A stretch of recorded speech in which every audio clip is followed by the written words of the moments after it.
United States forces have struck one of the most strategically significant pieces of infrastructure in the entire global energy system. Bloomberg confirmed the headline directly. U.S. strikes Karg Island as Trump repeats the threat to destroy Iran. If you want to understand why this single development is sending shockwaves through every financial market, every foreign ministry, and every energy planning office in the world, you need to understand what Karg Island actually is and why hitting it is categorically different from anything that has happened in this conflict so far. Karg Island sits in the northern Persian Gulf, roughly 25 kilometers off the coast of Iran's Bushehr province. It handles the overwhelming majority of Iran's crude oil exports. Various estimates have placed its share of Iranian oil export capacity at somewhere between 90 and 95%. Iran is one of the world's major oil producers. Karg Island is the valve through which that production reaches global markets. Striking it is not a symbolic act. It is a direct intervention in the global energy supply chain, and the effects will be felt not just in Tehran and Washington, but in every country that imports oil, which in practical terms means most of the world. Bloomberg's market data at the time of these developments showed crude oil trading at approximately $114 per barrel, already significantly elevated from pre-conflict levels. The Karg Island strike pushes that calculus into entirely new territory. When a facility of that strategic magnitude is hit, energy traders, shipping companies, insurance underwriters, airline fuel planners, and central banks all have to recalibrate simultaneously. Bloomberg separately reported that stocks were dropping and oil was rising as the Iran conflict worsened, a market summary that reflects exactly the kind of acute risk repricing that a Karg Island strike triggers. Bloomberg also carried a live update from Trump himself that the New York Times confirmed, reporting that the president warned that a whole civilization will die tonight if Iran does not make a deal by 8 p.m. Eastern Time to fully reopen the Strait of Hormuz. The New York Times reported that language precisely in its live coverage dated April 7, 2026. Al Jazeera's breaking news ticker simultaneously reported that Trump said civilization will die, and that Iran's Islamic Revolutionary Guard Corps said it will hit beyond the region if civilian facilities are targeted. Those two statements, one from Washington and one from Tehran, arriving at virtually the same moment, describe the outer boundaries of where this crisis is now operating. To understand how we arrived at a Karg Island strike, you have to retrace the escalation ladder of the past several weeks. The conflict began as U.S. and Israeli forces conducted strikes against Iranian military infrastructure under what CENTCOM officially designated Operation Epic Fury. CENTCOM's public release archive shows the operation was announced on March 2nd, with updates on March 8th and further releases through April 5th, when CENTCOM confirmed it was continuing strikes into Iran following the successful rescue of an F-15E aircrew. The USS Abraham Lincoln and the USS Gerald R. Ford, the world's largest aircraft carrier, were both conducting active flight operations in support of this campaign, according to CENTCOM's own posted footage and statements. As that campaign progressed, Iran responded with missile strikes on Israeli territory, rocket barrages from Hezbollah in Lebanon, and what Al Jazeera described as threats to extend its response beyond the immediate region. Al Jazeera's breaking news ticker on the day of the Karg strike confirmed that Iran's IRGC was saying it would hit beyond the region if civilian facilities were targeted. That threat is now the central diplomatic and military question. Having struck Karg Island, which Iran will certainly characterize as civilian economic infrastructure regardless of its military and strategic value, what does Iran's promised response look like, and where does it land? The Strait of Hormuz remains the geographic pressure point around which Trump's ultimatum was built. Al Jazeera reported that Trump's deadline for Hormuz to be fully reopened was set at 8 p.m. Eastern. Bloomberg confirmed that Trump was insisting on Hormuz opening as he escalated Iran threats. Qatar, according to Bloomberg's live updates, called for restraint as the deadline approached. Qatar's statement was that escalations left unchecked will take everyone somewhere they do not want to go. That is diplomatic language for a warning, and it carries weight because Qatar has been one of the key intermediaries in these negotiations, and is itself deeply affected by any disruption to regional energy infrastructure and shipping. Bloomberg separately reported that Al Jazeera covered what Iran described as its own 10-point peace plan, and that Trump's response to it was that it was not good enough. Al Jazeera published an explainer on this with the headline asking what Iran's 10-point peace plan actually contained, and noting Trump's rejection. This sequence is important because it establishes that Iran did not simply refuse engagement. It put forward a proposal. The United States evaluated that proposal and found it insufficient. The strikes then continued and escalated to Karg Island. That sequence tells you something about both the substance of the gap between the two sides and the degree to which military action is now running ahead of diplomatic process. The energy consequences of the Kharg Island strike extend across every region of the world that depends on oil imports, which is essentially every major economy.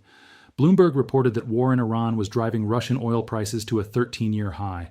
That figure is significant because it shows demand shifting to alternative suppliers as Iranian and Gulf supplies become uncertain. Bloomberg also reported that India returned to buying Venezuelan crude to ease its supply crunch, a remarkable development that shows how the conflict is reshaping global oil trade routes in real time. Countries that would not normally turn to Venezuela for supply are doing so because the alternative supply chains have been disrupted or threatened. Bloomberg additionally reported that Argentina was looking to global debt markets to finance an energy boom, reflecting how energy-producing nations outside the conflict zone are positioning themselves to benefit from the supply shortage. The aviation industry is absorbing these shocks directly. Bloomberg reported that Delta Airlines increased checked bag charges by up to $50 after fuel costs rose, attributing this directly to the Iran conflict's impact on jet fuel prices.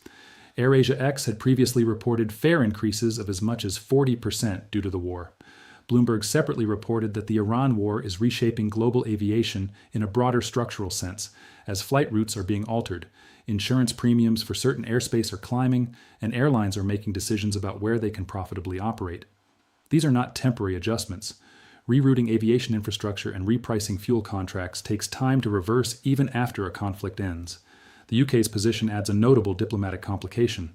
Bloomberg reported that the UK signaled it would not let the United States use British bases for strikes on Iranian energy infrastructure. That is a meaningful constraint because British military facilities in the region, particularly at Akrotiri in Cyprus and Diego Garcia in the Indian Ocean, have historically been part of the US military's logistical architecture for operations in the Middle East. If the UK is drawing a line specifically around energy infrastructure strikes, it is signaling discomfort with the direction the campaign has taken, and doing so publicly enough that Bloomberg is reporting it as a distinct policy position rather than background diplomatic noise. Fox News reported that Trump revealed a wounded airman hid for 48 hours in an Iranian cave before a daring rescue. Fox News separately reported that SEAL Team 6 was on the ground during the rescue operation, and that an injured U.S. airman used a Boeing device to signal rescuers, with Bloomberg confirming that detail in its exclusive coverage. Bloomberg reported specifically that the injured U.S. airman in Iran used a Boeing Combat Survivor Evader Locator device to signal the rescue team. These details from the rescue operation matter because they establish the intense human stakes that are running alongside the geopolitical and economic dimensions of this crisis. A service member hiding in a cave for 2 days while injured, before a special operations rescue team could reach him, represents an extraordinary level of risk and determination on both sides. Fox News also reported that Trump vowed jail time for the leaker who exposed the missing pilot's location to Iran, and that a probe was underway to identify who was responsible. Trump reportedly said the disclosure endangered what was described as an arduous operation. This leak investigation, running alongside an active military campaign, is itself a sign of the intense information warfare dimension of this conflict. Iran's internal situation is also shifting under the pressure. Al Jazeera reported that on day 39 of U.S. and Israeli attacks, the death toll from Iran's side was at preliminary figures of 2,076 dead in Iran, at least 26 in Israel, 13 U.S. soldiers killed, and 28 killed in Gulf states. Al Jazeera updated its death toll tracker to note that today's Iran death toll on the day of reporting stood at 35, reflecting ongoing daily casualties from active strikes. Al Jazeera also reported that Iran's top university and an oil facility were bombed as U.S. and Israeli strikes intensified. Reuters reported from the Gaza dimension of the broader conflict that an Israeli airstrike killed at least 10 people outside a school housing displaced Palestinians, the latest violence overshadowing what Reuters described as a fragile U.S.-backed ceasefire deal. That Gaza detail matters because it reminds us that the Kharg Island strike is not happening in a vacuum. The broader regional conflict involves Lebanon, where Al Jazeera reported Israeli airstrikes devastating Lebanese villages and displacing nearly 1.2 million people, many of whom had already been displaced before. It involves Gaza, where Reuters' daily reporting continues to document violence despite the nominal ceasefire. It involves the Houthis in Yemen, whom the New York Times described as weakened and reluctant but belatedly entering the war. And now it involves Iran's core energy export infrastructure in a way that none of the previous strikes had directly targeted. Bloomberg's live analysis described the situation starkly. U.S. and Israeli forces were targeting sites in Iran ahead of Trump's deadline, Bloomberg also ran an explainer specifically asking why Trump's Iran threats were raising war crimes concerns, a question that becomes more pointed when the target is Karg Island. The IRGC's stated response that it will hit beyond the region if civilian facilities are targeted is a direct reference to this category of concern. Whether Karg Island qualifies as a civilian facility under international law is legally contested. It is a state-owned oil export terminal. But it serves the Iranian economy and the global energy market as much as it serves any military purpose. International humanitarian law generally requires that attacks on economic infrastructure pass specific proportionality and necessity tests, and hitting Karg Island will generate sustained legal and political scrutiny, even among American allies. Bloomberg reported that the UK was specifically drawing its line around energy infrastructure strikes. France has been coordinating with South Korea on Hormuz access. Qatar called for restraint just before the deadline expired. These are not minor diplomatic signals. They represent allied governments telling Washington that there are limits to how far they will follow this particular escalation path. The fact that the Karg Island strike appears to have proceeded despite those signals tells you something about the current state of alliance management in this conflict. The broader financial system is registering all of this simultaneously. Bloomberg reported that stock futures were falling ahead of the Iran deadline as markets absorbed the risk. Oil was rising sharply. Bond traders were watching inflation signals that Bloomberg described as showing worrying parallels with the 2022 price surge. U.S. inflation was expected to spike in the first data snapshot taken since the war began, according to Bloomberg's economics coverage. The Federal Reserve, according to Bloomberg, was being kept on hold by war uncertainty. Central banks in Asia, Europe, and the Middle East were all recalibrating. Singapore's finance minister said the worst-case scenario from this war was not yet fully priced into markets.